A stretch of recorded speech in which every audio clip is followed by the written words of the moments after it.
की मी चेहरा दिसणार नाही थोडा. जनता जनार्दनाच्या आशीर्वादानं माझ्या सांगोला तालुक्याच्या तमाम मतदारांच्या पाठबळानं निश्चितपणे विजयी झालेलो आहे. जनतेनं मला मुख्यमंत्री एकनाथजी शिंदे साहेबांना पुन्हा मुख्यमंत्री करण्यासाठी आणि शिंदेसाहेब, फडणवीस साहेब आणि अजितदादा यांना पुन्हा 5 वर्षासाठी काम करण्याची संधी देण्यासाठी मला निवडून दिलेलं आहे. संजय राऊत आले होते सांगोल्यात, ते म्हटले की बापूंना मी विधानसभेत येऊ देणार नाही, मुंबईत फाईट होऊ देणार नाही. संजय राऊतालाच पाठवताना दिल्लीला माझ्या मतानं मी पाठवले. मला रोखायची ताकद नाही, कारण माझ्या मागं माझं मतदाराचा प्रचंड मोठा पाठिंबा आहे. संजय राऊत हा फक्त बडबड करणारा आणि चाललेलं चांगलं जेवणाचं ताट लाटणी इसकाटून देणारा माणूस. उद्धव ठाकरे पुन्हा मुख्यमंत्री होतील असाही दावा आता संजय राऊत.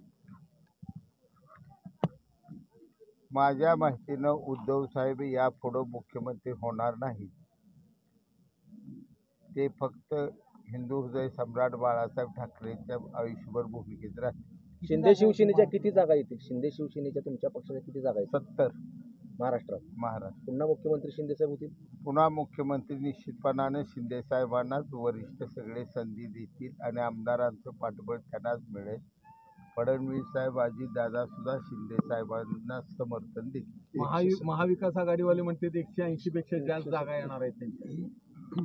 ते अजूनही लोकसभेच्या भ्रमात आहेत. लोकसभेनंतर विधानसभेपर्यंत भरपूर पाणी वाहून गेलेलं आहे. त्याचा अंदाज फक्त पवार साहेबांना आहे, पण इलेक्शन म्हणून पवार साहेब काही बोलत नाही. एकनाथ शिंदे कुठेतरी शरद पवारांवर या निवडणुकीत टीका केलेली आहे. शरद पवारांनी टीका केलेली आहे. निवडणुकीनंतर काय दोस्ताना दिसतो? हा दोस्तान्याचा भाग नाही, परंतु शिंदे साहेब असो किंवा आम्ही सर्व आमदार माझ्यासहित आम्ही पवारसाहेबांना वंदनीय समजतो. हा एक वैचारिक लढा आहे, पण साहेबांविषयीचा आदर कायम आहे.